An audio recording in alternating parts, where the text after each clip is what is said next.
Laude sa loob. 2 points plus the foul. Baclaan. Slicing through the defense. Finds a cutting Crispy Doon. Baclaan. Sidestep. Monsubre again. Kay Manny Lati. The Thunderous put back.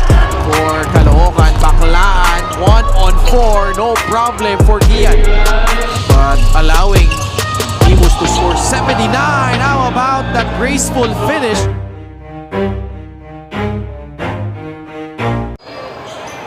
Third quarter underway. Coach Gerson opting to use yung kanyang first unit kanina to start off the third as well. Maganda pagkakataon para makabawi para di sa first unit. They didn't start well, but first three going right away to the side of JP Belenchon. Belenchon streak cuts the lead down to single digits. Prince Casin gets it to Jammer Hamito. Able to score. It's a good show by Jammer Hamito. They were going for that pick and roll, but Jammer Hamito showed that he was already wide open. 3-point shot, di gagana yan. Sa kabilang dako, Prince Casin making them pay.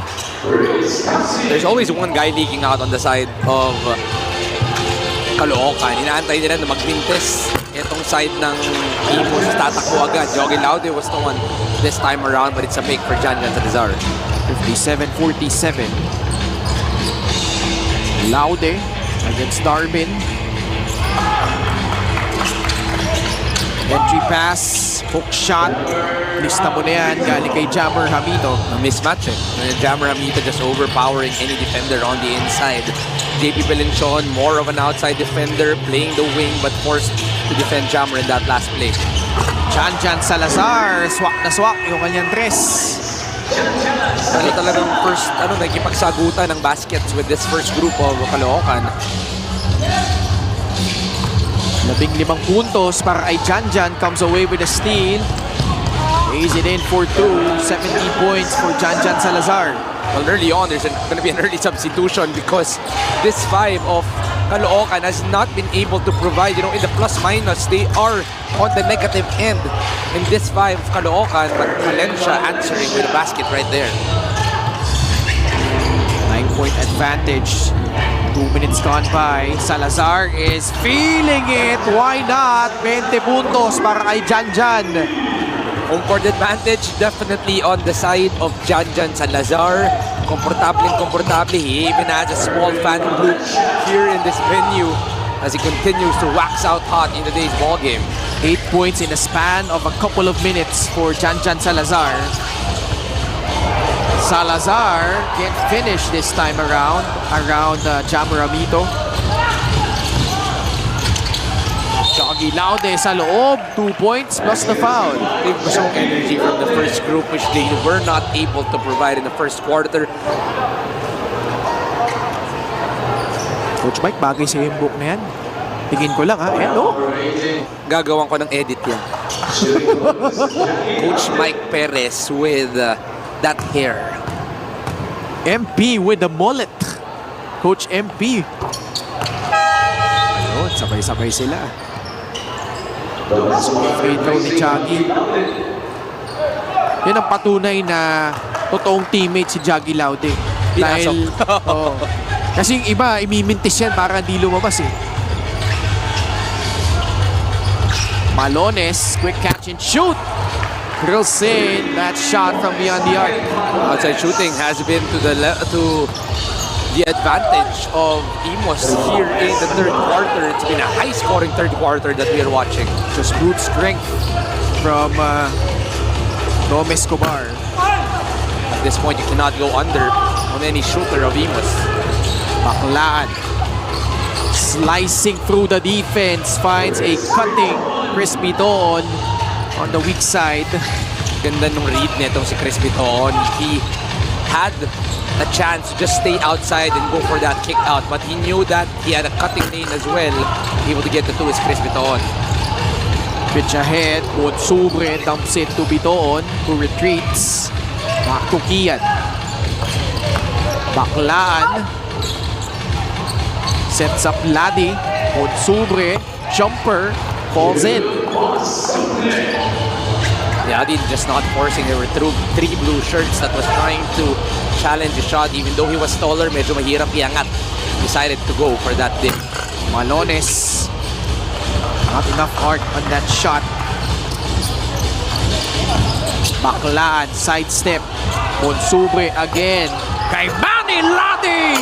The fronter goes spot back! Out of nowhere! Chillax lang si Danny Rams. Nakita ko nang mangyayari yun eh. Pero nagulat pa rin ako. Parang ang hindi lang nag-react si Danny eh. Sanay na. Oo nga eh. Nakita ko nang ginagawa niya yan sa practice. Escobar. That shot won't go. Biton. Will put it on the floor. Natapik. You gotta see that one more time.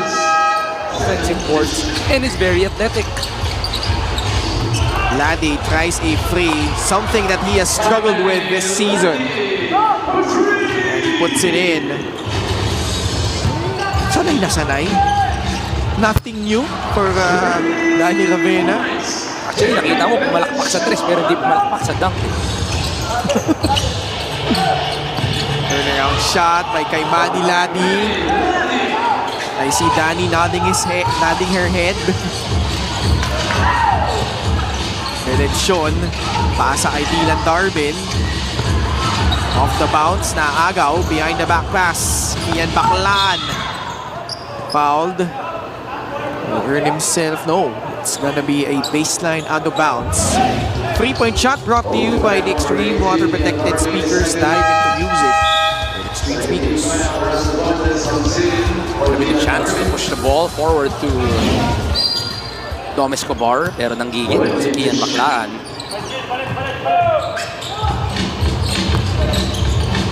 Escobar, pull up J. Rebound, nakuha ni Belenchon.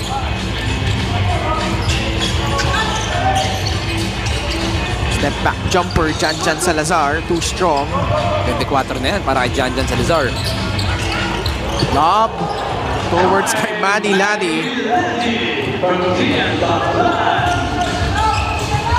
81-63, just like that.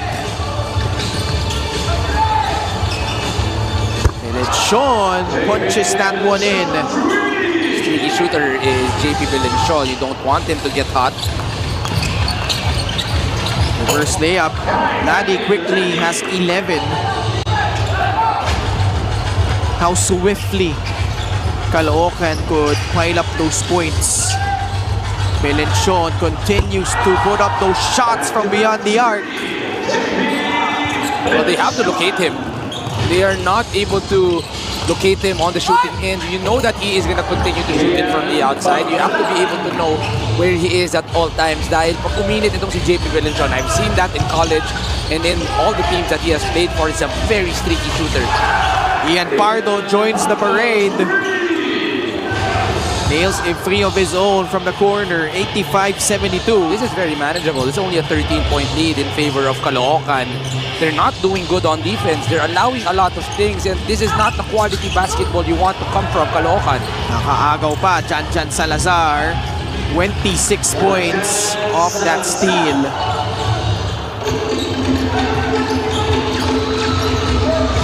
Baclaan gives it up to kay Manny Ladi. Biton. No look pass. Telegraphed by Justin Padua. Salazar. Pass to Belenchon. Nasundutan sa likod ni Chris Biton. Oh no! Biton caught stepping out of bounds. Babalik ang bola sa Imos. I thought it was a foul. Steal of the game brought to you by the Extreme Boom 3 waterproof speaker. Unstoppable sound, ultimate power. Lomtong. Shut down by Dom Escobar. Belenchon working on kay Manny Ladi. Pass to Justin Padua. 3 seconds left. Hook shot by Padua. Too strong. Kay Manny Ladi clears it for Caloocan. Baclaan. 1-on-4. No problem for Kian. Baclaan 19 points. is the push that they need coming from Kian Baclaan. Melencio. He is hot.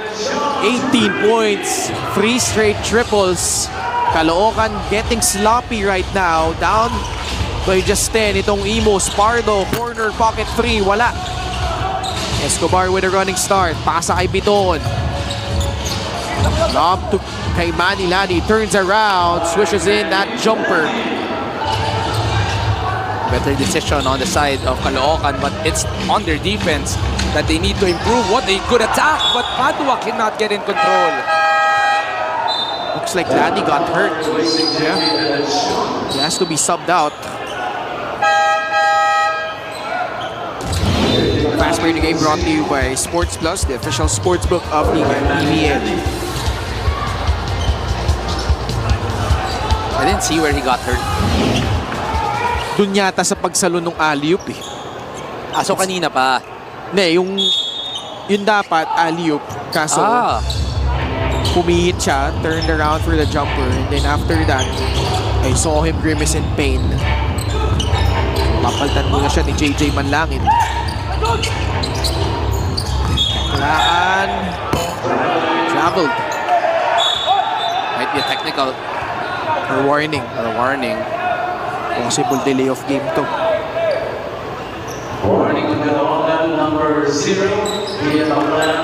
It's a high-scoring quarter. Caloocan is only winning this by 1, 36-35.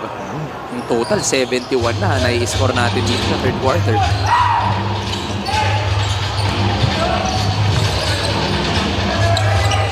Tong way off target on that shot. Under a minute left in the third. Baclaan. Pass to June Bonsubre. Mid-range jumper. Too strong. Bola nakuha ng Imos. Fuentes. Steps into a free. Rebound nakuha ni JJ Manlangit. Escobar. Sumugod. Volleyball. Counted plus the foul. Long too strong. Etong si Dom Escobar, you know, when he is attacking downhill, you have to stop him early on because when he gets that close, then there's little you can do. He tried to challenge, he got the foul, and the basket is Dom Escobar. Parang di man lang na-dislodge sa kanyang posisyon eh. Sablay nga lang yung kanyang free throw. 91-77. Pardo gets into the lane. Able to fish a foul.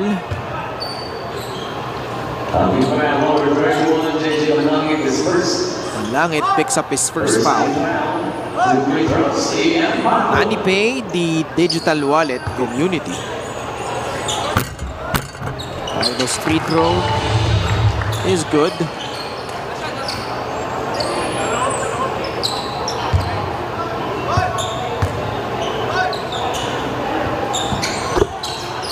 Din yung pangalawa.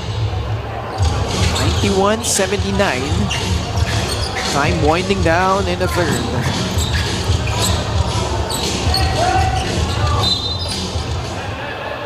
Kian is fouled. Not yet in penalty. Both teams.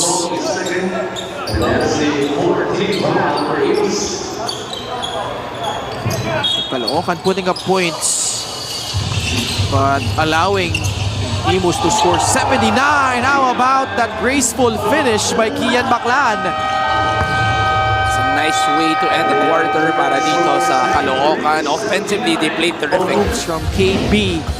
And Caloocan is up 14 over Imos, 93-79 heading into the fourth.